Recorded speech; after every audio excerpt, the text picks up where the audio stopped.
Iš tikrųjų dar turiu laiko, tai galiu iškart kepti ir antrą video. Tai ką mes... Palauk, aš vėl. Įsisegiau. Ką mes dabar darysim? Tai turim šitą visą researchą, 20 lapų, kurį padarė mums Manusas, bet mes jo tikrai neskaitysim dabar. Ką aš noriu padaryti, aš noriu atsisiųsti jį. Ir ChatGPT visai gerai iš tikrųjų tuos dalykus sutvarko. Dedam atgal. Ir pasiprašysim, kad give me summary with categories and bullet points. Most important stuff only. Do not miss on any data. Viskas. Žiūrim, ką mes čia gero gavom dabar apie tą mūsų appsą, jo. Summary, app concept, yep, AI powered concern, blah, blah, blah, delivering cultural cheat sheets, etiquette, dress code, norms for elite destinations.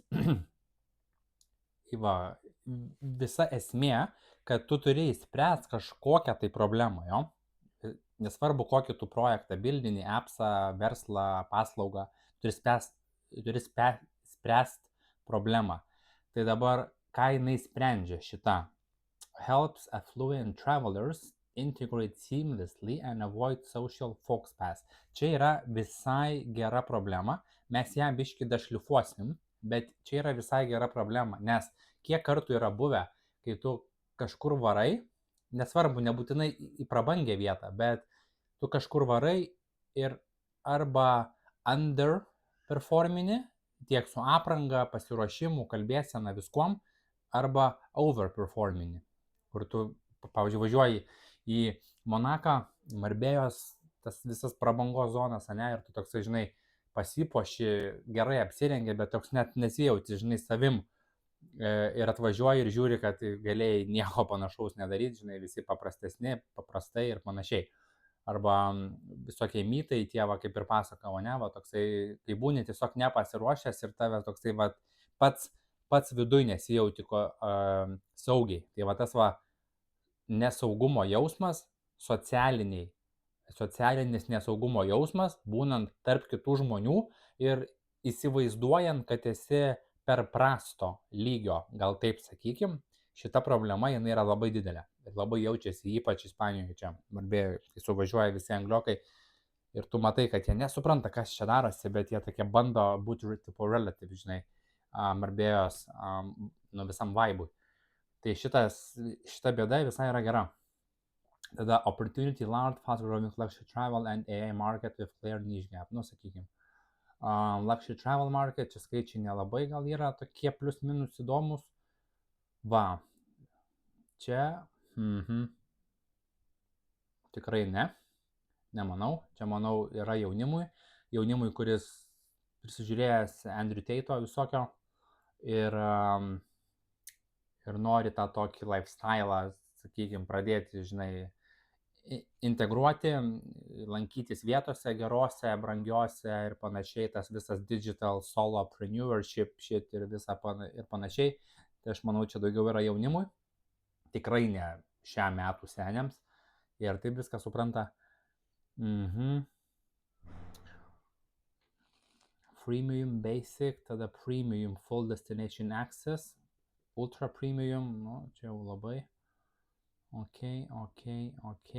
Positioning fit in like a local, sakykim, your personal cultural cheat sheet, master first impressions, luxury influencer collabs, partnerships, contacts, private banks, Jesus, išpratėjo šitas. Čia padarė tokį labai posh, ane? Tai dabar aš paprašysiu adapt this research to more Gen Z type of age group where youngsters that are kaip nesirašo, that are hungry for luxury experiences and wanting to be relevant. So this app can help choose where you are going, and we gonna, kaip nesirašo, give you the cheat sheet with tips, knowledge, snippets, dress code, etc. Kažkas prašė, sorry.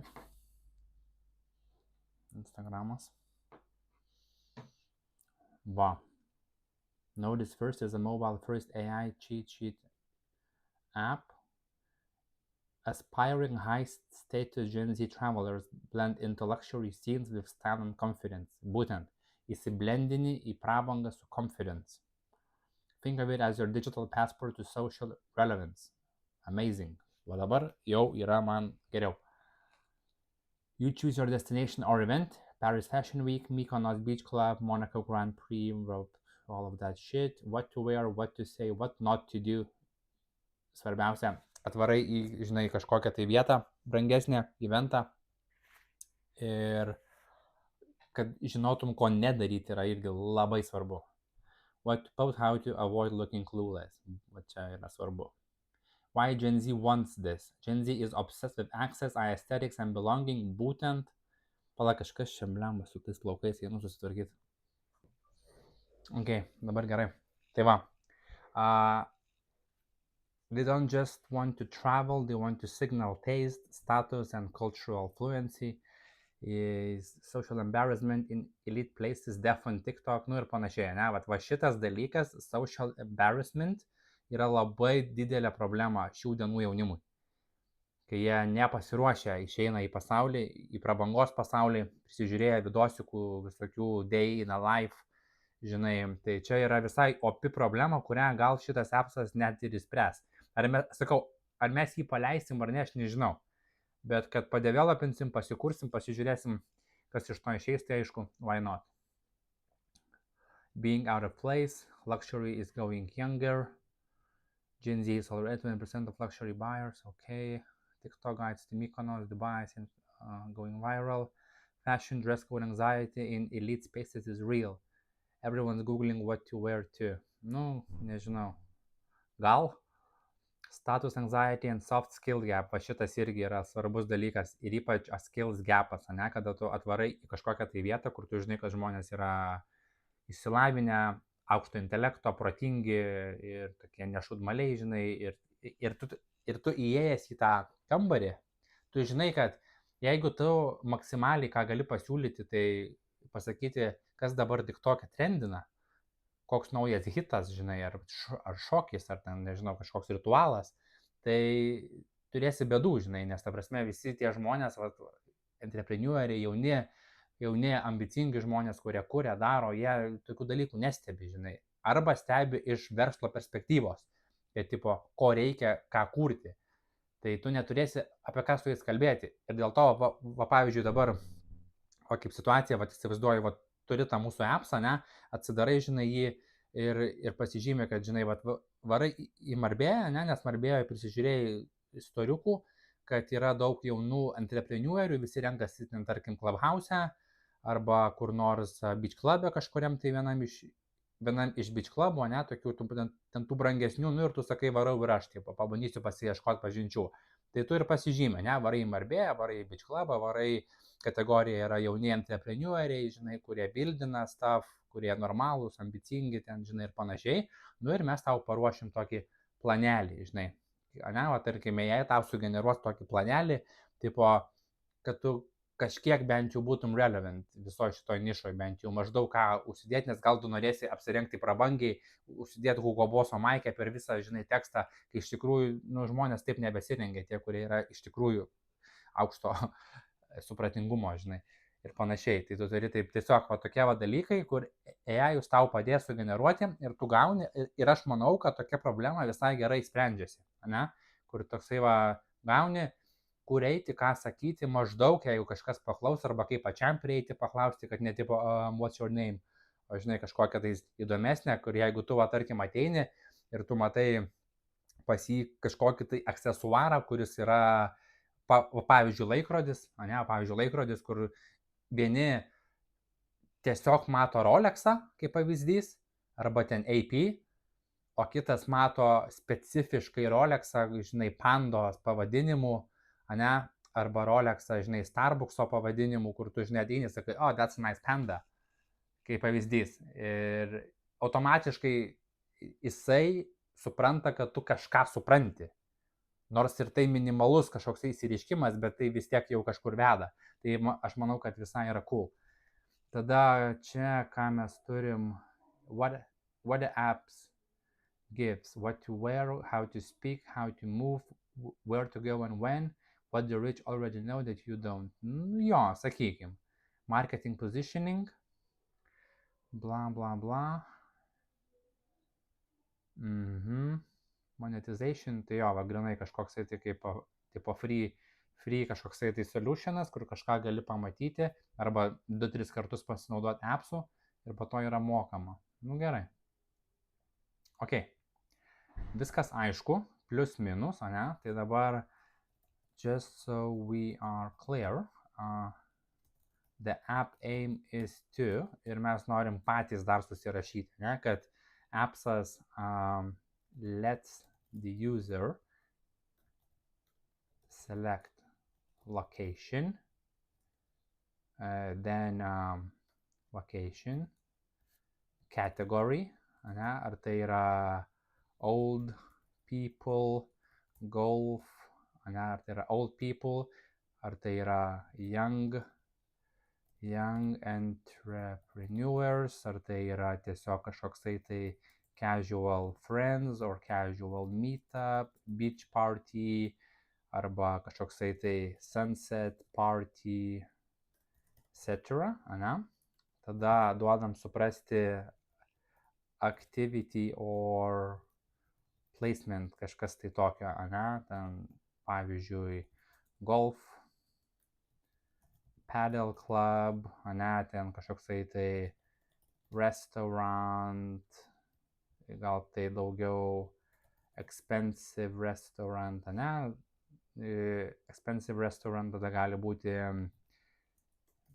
beach clubs, kažkokie tai cigar lounges, etc. And AI generates a cheat sheet, kažkaip keistai skamba, a cheat sheet for him on how to be relevant, be prepared, dressed, etc. Tipo, ir example, ne? Įkalam example, kad young person is going to Marbella, expensive beach club with the aim to network. So we prepare him a cheat sheet on dressing, watches, for example, so he can notice, let's say, Rolex Panda, and that can be a great convo starter, etc. Nu, žodžiu, ne, maždaug tokį bendrą vaibą pagautų ir pats ChatGPT.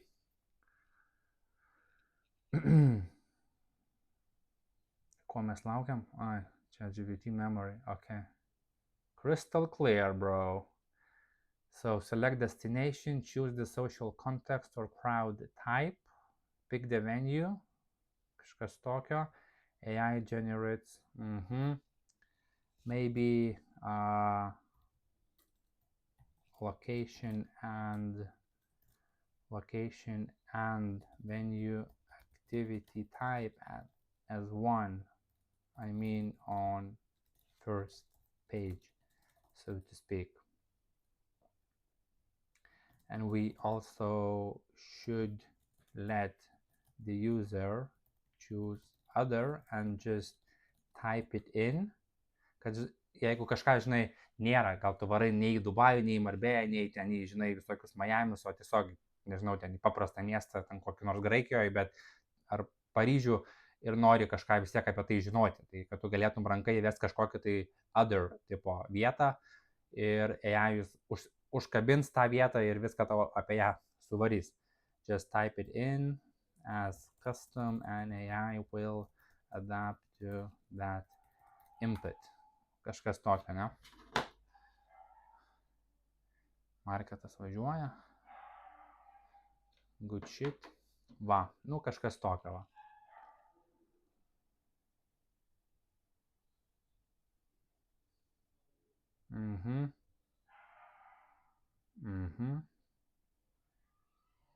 Nu va, kažkas tokio, jo. Tai dabar turim bendrą idėją, ane? Ir mums tiek užtenka, kad bent jau pradėt kažką daryti. Tai dabar ką mes darysim? Dabar mes pirmiausia, tai nuvarote į bolt.new ir susikuriat paskyrą. Ir tai yra AI builderis, kuris jums sukuria visą backendą, appsą, dizainą, frontą ir backą, viską viename, be jokių programavimo žinių. Užtenka tiesiog rašyti promptus, taip pat kaip ChatGPT parašai. Zdarov, man reikia, tu sukurtum tą ir tą. Ir jis tau viską sukuria. Ir tada jau pradedi lipdyti detalės. Pakeisk tą, dadėk tą, integruok šitą ir panašiai. Ir iš pradžių turi susibildinti visus griaučius, tai tu jam turi duoti kuo geresnius promptus iš pradžių, kad jisai tau dizaino perspektyvą, puslapių, judėjimą, mygtukų veikimą, dizainą, animacijas sudėtų viską taip, kaip reikia. Ir tada vėliau būtų mažiau to tokio esminio dizaino keitimo. Nes tie keitimai, jie ir užtrunka, ir kainuoja tų kreditų. Nes veikia jis tokiu principu. Turi mėnesinę narystę, 20 eurų kainuoja, pati pigiausia. Gauni, jei neklysiu, 10 milijonų tų kreditų ir juos gali naudoti. Tai aš dabar turiu dar 2,8 milijono likusių. Manau, kad neužteks viską sukurti, tai tiesiog papildysiu. Ir pasipildyti tu gali bet kada už papildomą sumą, bet narystę vis tiek turi turėti. Ir tiesiog moki po 20 mėnesį ir tu čia bildini ir kuri. Ir tu viską kuri ant bolto. Ir kai nori viską paleisti į viešumą, kad visi galėtų matyti, tai yra linką uždėti domeną savo ir panašiai, tu tą visą savo appsą iš bolto deployini į kitą toolsą, bet ten viskas irgi paprasta, automatizuota. Tiesiog susikuri paskyrą, yra nemokama, tol kol nesuksi super dideliu mastu, tol viskas yra nemokama. Tiek duombazių laikymas, tiek deploymentas appsų ir panašiai, viskas yra for free. Jeigu ten, sakykime, tavo tas appsas išvažiuoja į labai jau didelę viešumą, gauni didelį srautą, tiek tinklo srautą, tiek vizitorių srautą, kreipimosi į duombazės ir panašiai, tada galima skeilinti planą ir jis irgi tenais nuo 20 eurų prasideda papildomai ir vėl tu turi dar daugiau duomenų. Bet šiaip tokiam pirminiam projektui tai viskas yra for free ir tikrai užtenka. Tai tu tada deployinsi į tą appsą, tam appse, ant kurio deployini, gali pridėti savo domeną ir panašiai, pasikeiti tiesiog DNS-us, viską parodysiu. Ane? Ir tada tu turėsi šitą ir jeigu tavo webas naudos duombazės, tai yra, kad žmogus kažką įveda, išsisaugo arba AI-us iš kažkur kažką ima, tai irgi turėsi turėti atskirą paskyrą kitom puslapį, kitam įrankį, bet tai irgi yra nemokama ir tikrai ne per daug sudėtinga kažką viską suprasti. Ir paskutinis dalykas, jeigu tu turėsi mokėjimus, tai tu norėsi, kad kažkas kažką iš tavęs pirktų per šitus appsus, tu turėsi viską sujungti su Stripe. Stripe'as yra pagrindinis mokėjimų tiekėjas, manau, kad esat girdėję, jeigu ne, tai pamatysit. Ir tai yra tiesiog irgi pasikuri paskyrą, nurodai, kas tu toks, ką tu veiki ir panašiai. Ar tu turi verslą, ar individualią įmonę, individualią veiklą ir panašiai. Čia Ispanijoje vienaip, Lietuvoje kitaip. Tai tiesiog viską pasikūrėt ir galite priimti mokėjimus. Ir Boltas, šitas toolsas viską integruos už jūs. Tai per daug galvoti nereikia. Tai dabar, kaip antram video, parodau, kokius griaučius jisai mums pastatys su paprastu promptu apie šitą appsą ir jau po to pradėsim gilintis detaliau. Tai dabar aš grįžtu į ChatGPT ir parašau, okay, based on all of it, craft me a very detailed prompt for bolt.new AI tool to create such app. To create such app, it needs to be modern with liquid glass design. Man patinka, kai toksai būna šešėlis, toksai kaip stiklo šešėlis ant dizaino, tai man visai patinka. Liquid glass design, some colors can be used from stripe.com website, nes pavyzdžiui man Stripe webas, man patinka šitas toksai kaip tas visas perėjimas, tokie judėjimas, šriftas man patinka visai Stripe'o, jis toks kažkaip gerai visai žiūrisi. Tai aš galvoju jam pasakyti some colors, gradient background idea with low transparency can be used from Stripe website as well as fonts maybe. Taip toliau ir panašiai. This needs to be web app optimized for mobile as well. Gal kada nors, jeigu tarkim ir šitą projektą vystytumėm toliau, jisai galima pasileisti ir transforminti į iOS appsą ir paleisti į App Store. Why not? Bet čia vėliau gal.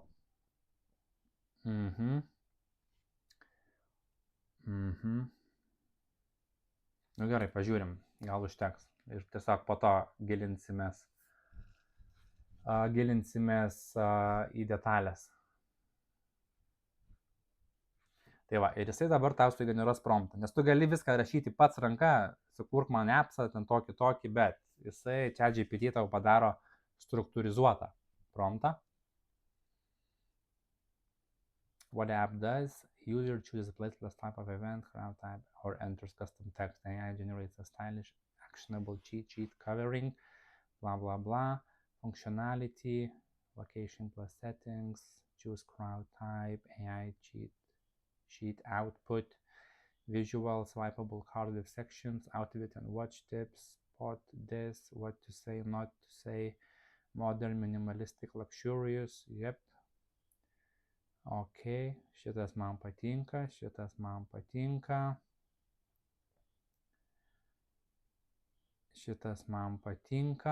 ok. Add into the prompt that mock payments method can be used at first. Later we will integrate Stripe, so the user can use the app for free 2 times. Third one asks for payment, which is monthly subscription, kad dar biškai paymentų jisai įdėtų, kad įdėtų paymentų mechanizmą, kad dabar būtų mockupas, kad tiesiog galėtum ranka bet ką suvesti ir praeis, o po to tiesiog integruosim iš tikrųjų Stripe'ą.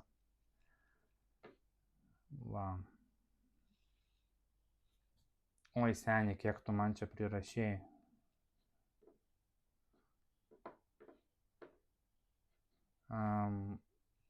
Write it all as a prompt for both. Tiesiog seni, come on. Okay. Build a modern mobile optimized AI powered function, know this first, blend into elite. Gerai, pagaliau.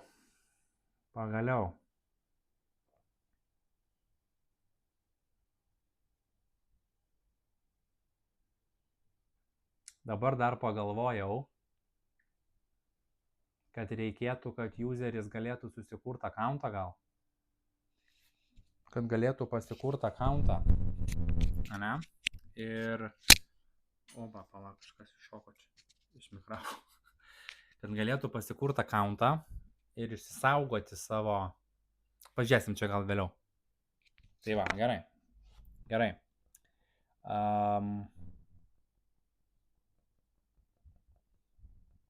Kopinam viską iki čia. Va. Einam į boltą, pastinam. Ir enter.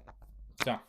Ir dabar jisai mums buildins MVP. Ir aš noriu, kad jūs pamatytumėt, ant kiek iš karto vos ne pusiau taip šūdinai, bet veikiantį appsą jisai sugeneruos iš karto, va, per kiek, per minutę laiko, gal 2. Ir viskas. Tai ir po šito baigsim video ir tada pradėsim jau gilintis į detalės, lipdyti, kas toliau ir panašiai. Ir va, jisai suprato, ko mes norim, maždaug turbūt. Based on your requirements, I will create a sophisticated AI-powered app, blah, blah, blah, glass-morphing design, mobile optimization. Okay, smart location menu input with autocomplete suggestions, social vibe selection with predefined options and custom input, good. Cheat sheets with swipeable cards, usage tracking with 2 free generations, then subscription paywall, mobile optimized interface. Gerai, žiūrim. Ir dabar jisai pradės čia viską developinti.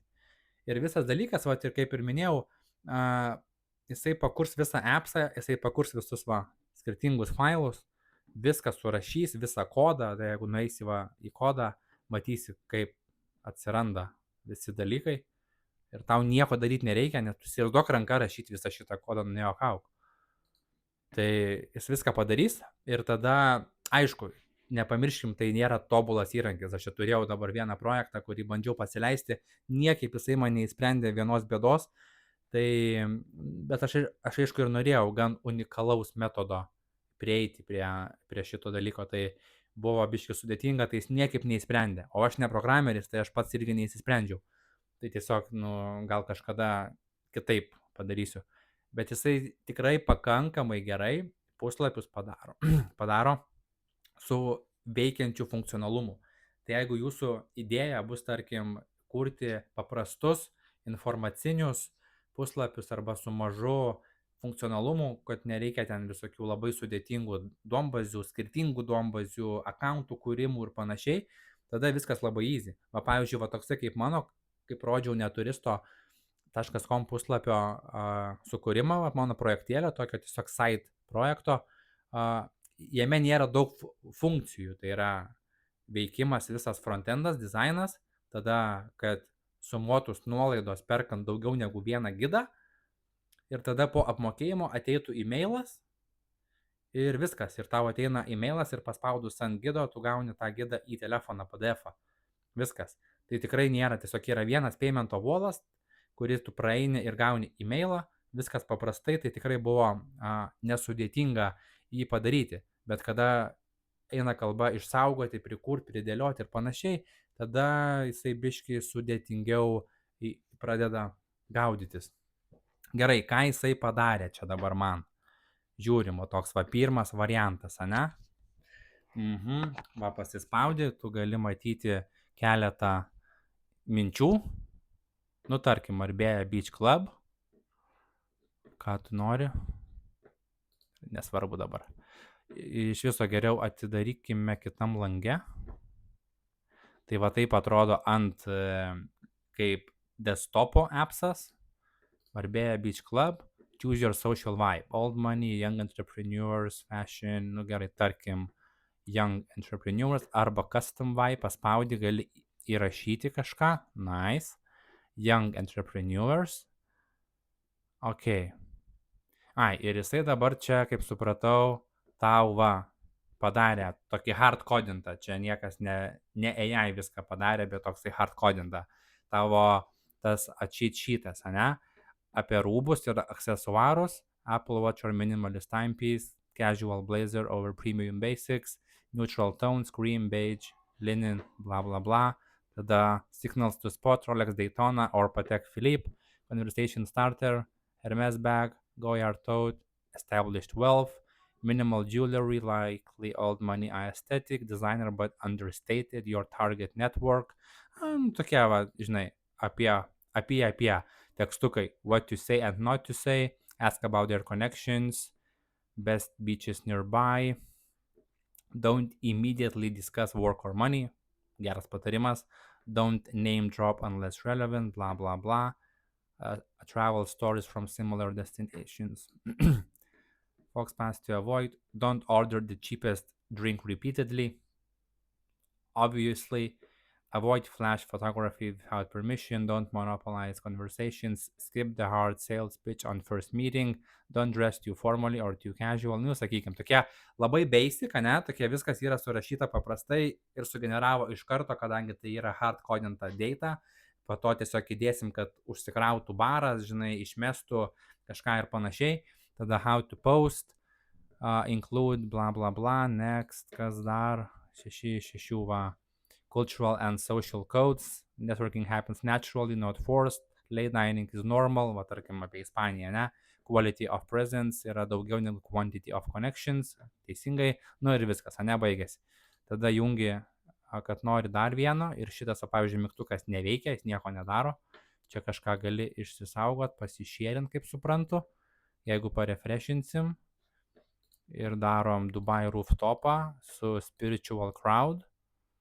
O ne, va, Dubai rooftop bar calls for sophisticated casual, linen, minimal jewelry, ai čia tarkim va, toks pats sudėtas, čia kažko biški kitaip, bet panašiai, bet žodžiu, gerai. Ir jeigu nori dar vieno, galiu dar vieną daryti, Mykonos.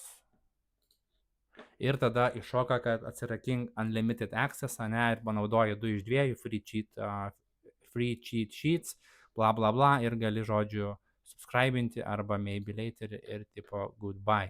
Tai va, appsas visiškai minimalus, paprastas, jis tikrai neveikia taip, kaip mes norim, kad jisai veiktų ir generuotų dalykus, bet jisai jau veikia. Ir jeigu mes padarysim dabar jį Bolte ant telefono, jisai atrodys va taip va. Ir tai yra, nu va, čia biški, pavyzdžiui, dar negražu, ne? Iš dizaino perspektyvos neatrodo gerai. Čia va biški, nors neatrodo ir blogai, bet sakykim, bet biški padarysim gražiau. Monako, ne, va, tau, va taip išmes viską, fashion ir tau, žodžiu, čia kažką sugeneruoja. Tai visai prikolas, ne, visai gerai jisai atrodo, tikrai galima dirbti su juo ir po truputį keisti nustatymus, Bolte, žaisti, tvarkyti, prijungti tikrą API-ų, AI, kad jisai iš tikrųjų tau duotų duomenis pagal tai, ką tu įvedi, ir čia nepasirinkti aš noriu, o kad būtų jau parinkta tau variantų ir jeigu ką įvesti custom ir panašiai. Bet žodžiu, pirmą versiją MVP pasibildinom per kiek? Va, kol ChatGPT surašėm, va, pusę valandos praėjo, jau su mano video, su komentavimu, tai jūs vieni pasidarysit per 15 minučių. Viskas labai paprastai. Ir jūs jau turit pusiau tokį šūdinai veikiantį daiktą, bet tai yra dalykas, ant kurio galima dirbti. Ir po to eini į kodą, susirandi tekstus, jeigu tau reikia pakeisti tekstus, čia pasikeiti tuos visus norimus tekstus ir panašiai, va, cheat, free, used, panašiai. Ir po to čia jam rašai ir sakai, seniai, reikia keisti tą ir po truputį dirbi ir keiti. Tai viskas. Antrame epizode tiek, pasibildinom ir dabar pasimatysim kitam video.